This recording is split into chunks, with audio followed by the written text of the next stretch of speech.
こんにちは。私生活を明るく快適にメガネの伊沢です。今日はちょっとリクエストをいただきまして、今メガネレンズを作る際にレンズのカラーを入れる時っていうのは、各メーカーがどこでも使えるカラーとしてアリアーテトレスというカラーがあります。このアリアーテトレスというカラーについての歴史とか、今後について話をしてもらいたいという内容だったんですけども、私も今後については正直ちょっとわからない部分があります。上から降りてこないと、まだ次が出るっていう話もまだ決まったわけでもないですし、そこでら辺ではちょっとまだなかなか触れられない部分もあるんですけども、逆に言うと、メガネレンズのカラーの、歴史というか、今までの流れっていう部分についてちょっとお話をしていきたいと思います。じゃあそんな感じでいってみましょう。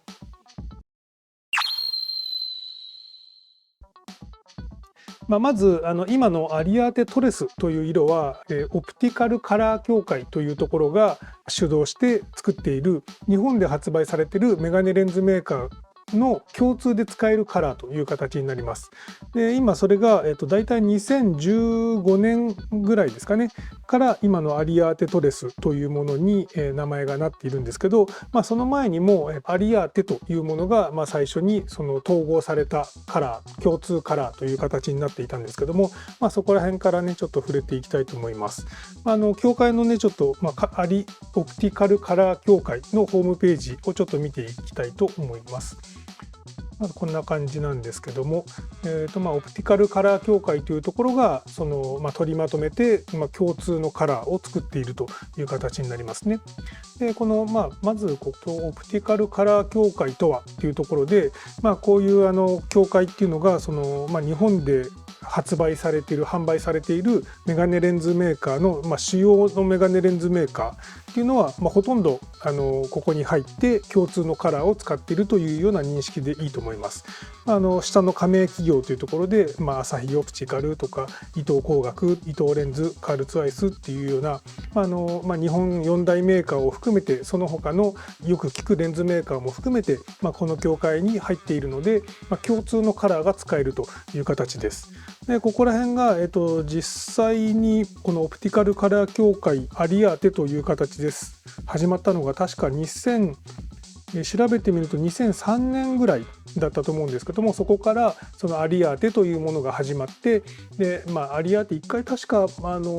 マイナーチェンジみたいなのをしたと思うんですけど、その後アリアーテトレスというような形で今の状態になっているという形ですね。で基本的には協会の方では噂の話レベルの話ですけど、やっぱり何年かに1回はその新作のカラーに切り替えるっていうことが目的だったみたいなんですけども、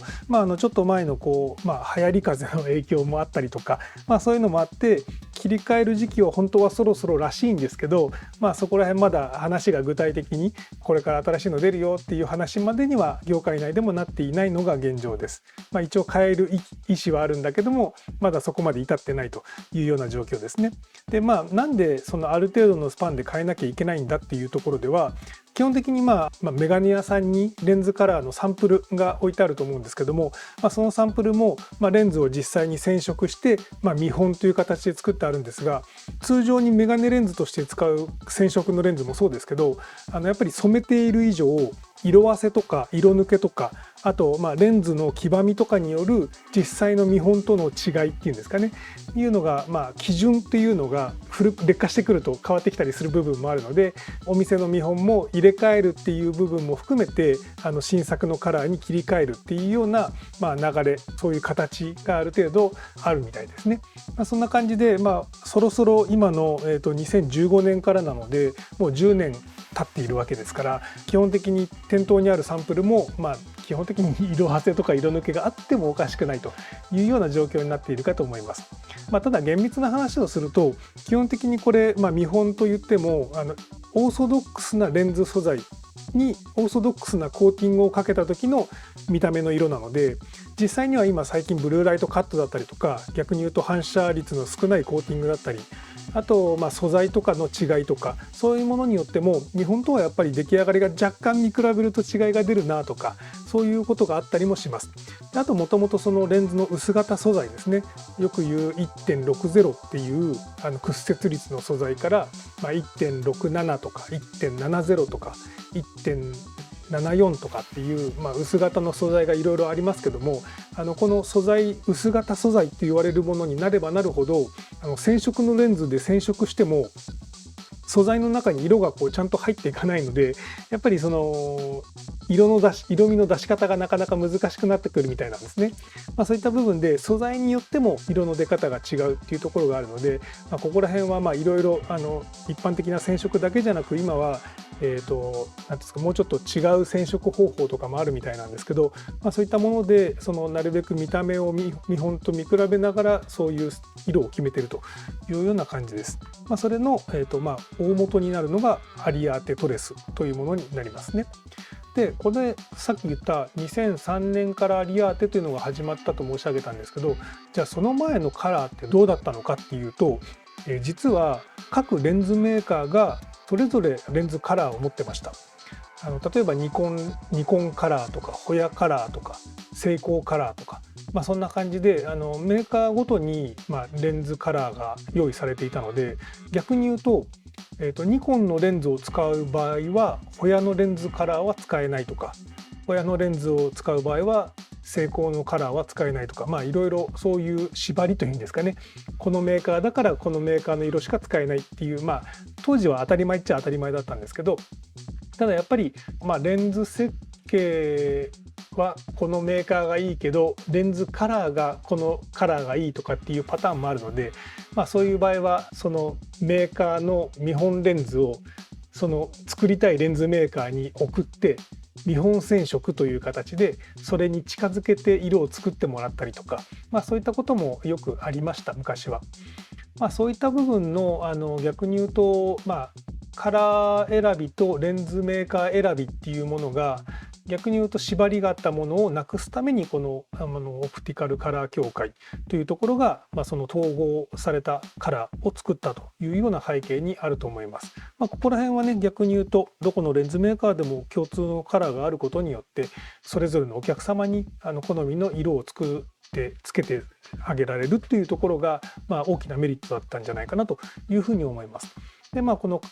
今回というか今現在のアリアーテトレスのカラーの中にもいろんなカラーがあって、基本的には女性のおしゃれ向けカラーというような位置づけが強いと思います。あとはサングラスレンズのカラーですね。でそこら辺でこういうちょっと中身を覗いてみると、よく言う、肌色のトーンっていうんですかね、肌色が人それぞれ色合いが違いますよ、イエローベースとかブルーベースとかっていうのに分かれて、そのベースによって似合う色似合わない色っていう考え方があると思うんですけど、そういったものをもとに今のこのアリアーテトレスは作られているかと思います。そこで例えばブラウン系とかパープル系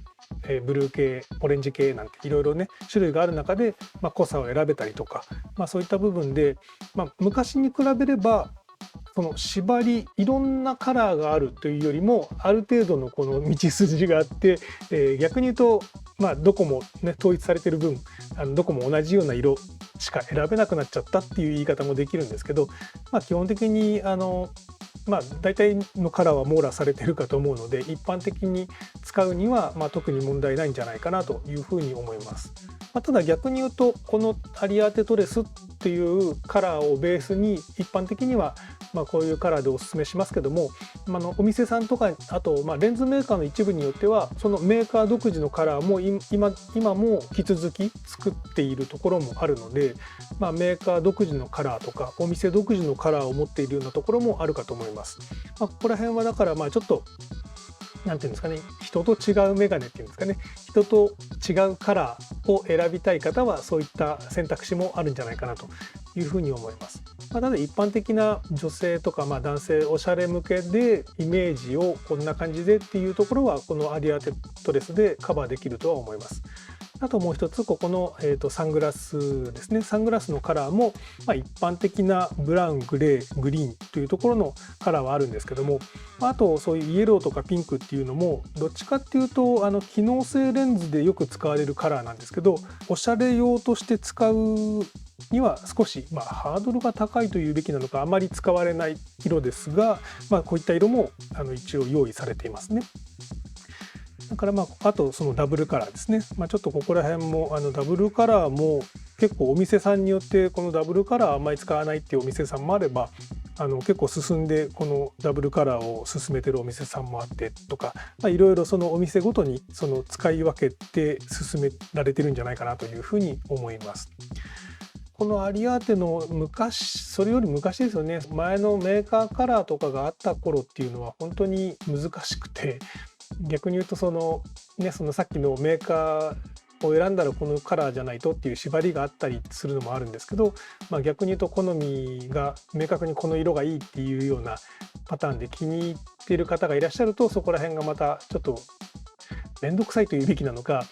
実際にやっぱり見本で送ってそれに似せて作る以上、実際に見本で見た時とイメージが違う時も正直あったりもします。メーカーでは今でも当然ある程度環境、その色を見比べる環境っていうのが決まっていて、蛍光灯の下で色を見比べるのと太陽光で見比べてみるのと違ったりもするので、意外とその見本色は出来上がってくると、あれちょっと違うぞっていう風な出来上がりだったりすることもあります。基本的には太陽光の下で見比べるっていうのが基本になると思うんですけど、お店で見比べる時ってどうしても蛍光灯の下で見比べることが多いので、そうすると結構茶色の濃い色とかは実際の見本と色味が結構違ったりする場合があるので、そういう問題が昔はよくあったのかなというふうに思いますね。今ではねそういう逆に言うとそういう部分も含めて決められたカラーでもあるので、この見本であればこのどのレンズにそのカラーを指定しても基本的には見本と似通ったというかほぼ同じ見た目に仕上がってくるんだとは思いますけども、そこら辺昔は結構色でも揉めたりというんですかね、クレームになったりすることもあったのかなというふうに思います。でもっとそれよりも前の時代、私がもう本当に業界入るよりも前、20数年よりも前の話になってくると、逆に言うともうレンズカラーってお店の中で染めてた時代もあるんですね。こういう RGB とかのその色の元となる液体があって、そこにこの何秒ずつつけるとか、そういうので色を調整しながら、自分のお店でカラーを染色してたなんて時代があります。ただそれができたのは昔はレンズも今みたいにマルチコートですかね、反射防止コートとかコーティングがかかっていないレンズが主流、プラスチックでかかっていないレンズが主流だった頃だとそれができたんです。コーティングがかかる前だったらその染色液につければレンズが染まるのでできたんですけど、今はそのいろいろコーティングがかかってレンズが届くので、その上から染色液につけても弾かれちゃって中に色が入らないので、お店で今染めるってことは基本的にできないんですけど、今でもそのコーティングなしのレンズを取り寄せることができれば、お店の中で機械さえ揃えば染色することは可能だと思うんですけど、実際カラーをねお店で染色するっていうのは今ほとんどっていうかまずないような状況になってるかと思います。それによる阻害される部分が大きくなるので、コーティング付きのメーカーで染色してもらうっていうのが当たり前になっているかと思います。そんな感じで、レンズカラーの歴史といっても、基本的には今までそのアリアーテに関してもアリアーテから、ちょっとモデルチェンジした部分とかアリアーテトレスになった部分も、若干色味の違いとか好みによってね、前のアリアーテシリーズのが良かったっていうお店さんもあるかもしれませんけども、基本的に今のアリアーテトレスで問題なく網羅できる部分があって、で網羅できてない部分はお店によってはその独自カラーを作ったりとか、メーカーによっても独自カラーを持ってたりとかっていうところがあるのかなというふうに思います。で主に今の私の感覚からすると、このカラーアリアーテトレスに関してはそのおしゃれカラーみたいな位置づけになるので、どっちかというと最近ではその色味の違いによる機能の違いっていうところにフォーカスをして、眩しさを感じやすい方はこういう色がいいよとかああいう色がいいよっていうのを機能性を持たせたカラーっていう方が今は大事になってるんじゃないかなというふうには思いますので、そこら辺も見方によってここら辺は変わってくる部分ではないかなというふうに思います。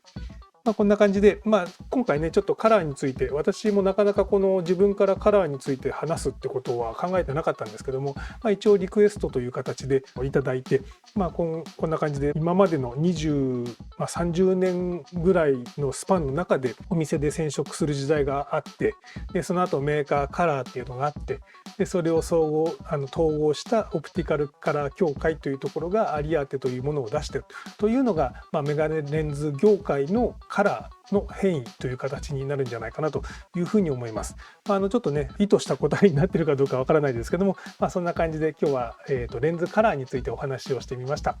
今後もメガネ作りの参考になるような動画を作っていきたいと思いますので、チャンネル登録、いいねもぜひよろしくお願いします。じゃあ今日はこの辺でおしまいにします。それではまた。